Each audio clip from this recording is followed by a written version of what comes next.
Stoke, the Broncos defense did something in 2019 better than anyone else in football. Can they make it happen again in 2020? Any idea of what I'm talking about here? The Broncos do better than anybody else. I'll give you a hint. It's not blowing games late. It's not what I'm talking about. No idea. The Denver Broncos, according to Pro Football Focus, were the best defense in the red zone in 2019. Better than the Steelers, better than the Bucs, better than the Packers. Number one, the highest graded defense in the red zone in 2019. Did it feel like that? I can't really recall, being down on them because, previous years it just seemed like they gave up a lot of touchdowns in the red zone. But to me, that should translate to more wins. I mean, if you're the best defense in the red zone, I mean that's saying something. And really is. You're holding teams to field goals and not letting them score touchdowns in the red zone. I mean, that's what it's all about. And that's how you win football games in the NFL is those 4-point swings. Field goals to touchdowns, 4-point swings. That's how you win. And certainly they did go on a run there at the end of the season. But I don't know if it felt like that, but I didn't feel like they played bad at all. But I don't recall like saying, man, this is such a great red zone defense. I feel great about this defense. Yeah, no, me neither. They were the red zone defense was not the Broncos' problem. The numbers overall of the Broncos defense is not the problem.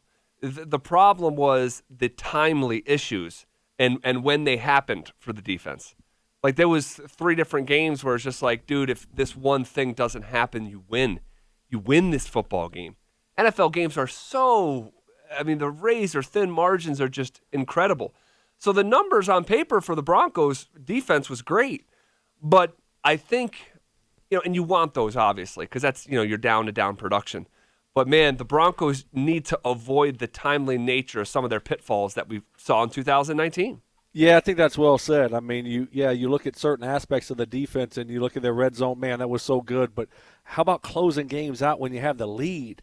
When you blew 3 of those things and, not to great offenses either. You think about the Bears game. We all remember that game.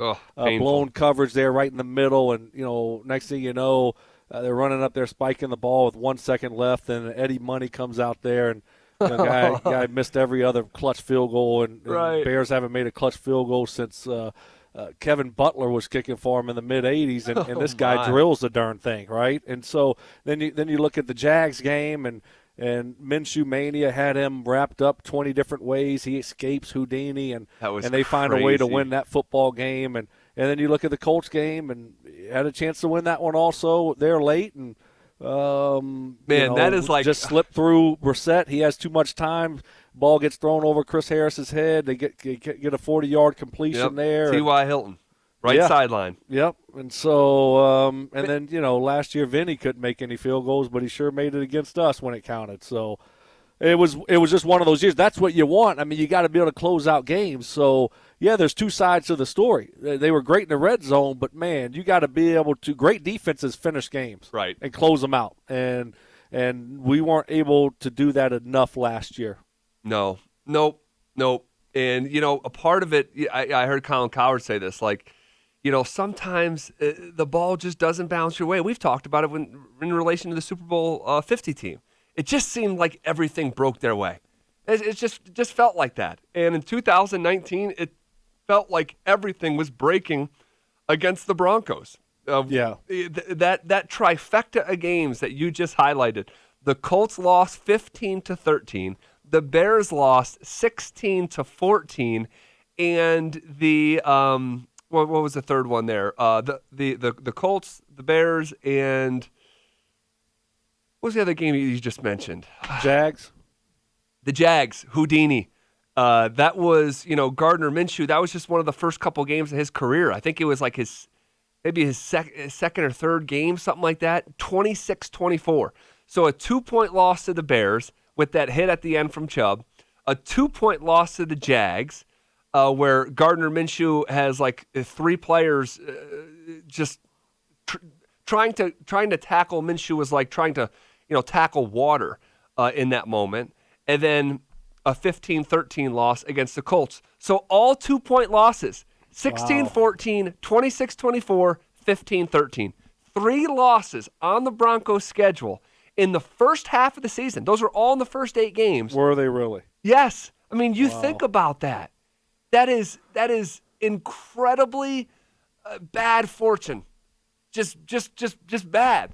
Just bad. Yeah, I don't know if it's bad fortune. It's just, just bad ball is what I call it. Well, you got to close games out. Yeah, you got to. That's what good teams do. That's the what hit winning against teams Chubb, do. I don't want to give him an excuse or a way out, but the hit against Chubb was just right. Yes, no, that was that was bad fortune there. That was bad luck that the ref decided to throw a bad flag there, and obviously that cost them in a big way. But then again, you still had a chance to close it out. You're right. Next thing you know, it was a long down and distance, I believe. But they blew the coverage in the middle of the football field. You're right. I think it was Josie Jewell. Yes, you are correct. And just left the guy wide open in the middle of the football field for a huge completion. They spike it or whatever, and then they kick a field goal as time expires. And bad fortune, I guess. Also, Vaughn, coming away with a hand warmer against the Colts. Yeah. It's a little bit of bad fortune, but it's a little bit of a bad fortune. Cover the guy down the field and don't let him throw it over your head, Chris Harris, right? So you can still make plays, but yes, there was some bad fortune there. And don't let him throw it over your head, Chris Harris. That also applies to the Vikings loss, where the Broncos are up 20-0 at halftime.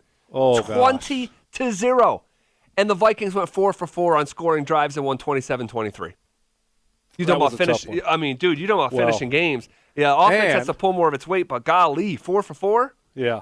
And on top of that, the Broncos had the ball at the 3-yard line there at the end of the game against the Vikings. Let's not forget that. Oh, my gosh. I did forget that. Right? I mean, they had a chance to close it, to win it on offense there, and the Vikings defense held, and they tried to throw 2 balls to Noah Fant, split out wide, I believe it was. That's right. Look at you with the memory, dude. Man, dude, you see, I don't forget. Way to bounce back here in hour 2, man. I'm trying to. You struggled hour 1. I did. I struggled hour 1.5 there. But you can give me the hour 30, so I'm trying to the next hour and a half of the show I'm trying to be more locked in. But much like we're talking about the Denver Broncos defense, you're a second half guy. Right, I'm going to finish strong. This is the first segment in the second half, and here you are showing up in a big way. That's right. I'm focused. I'm had a bad first half.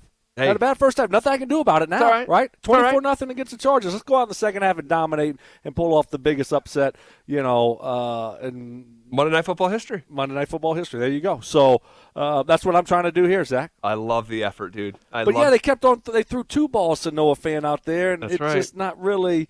That's probably what we'll probably Okuwebunam. That's probably what he'll be doing this year. That's what we'll put him out there. So we'll see. We'll see about that. We'll see about that. That's more his forte, right out there. Get that. Yeah. Throw him the high ball, the jump ball.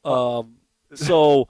Yeah, that was just a little bit of a debacle there. The Colts game also, we had a chance to finish it off too. We had the ball and we couldn't convert the third down. Remember, Flacco's like, "Let's go for it." Why are we being so scared? Right, that's right. And if we're a 1-5 football team, or whatever you said. If you could have made that first down, game's over. So it's not all on the defense. Offense had a couple opportunities there to bail the defense out, and they couldn't do it either. So it was just a little. If it wasn't one thing, it was another. Yeah. That was probably my favorite Flacco moment from 2019. Him being pissed in the presser. I can't point to anything on the field, but for in terms of like Mile High memories from Mile High Joe, apparel 95% off right now at milehighjoe.com. It'd be the presser after that loss.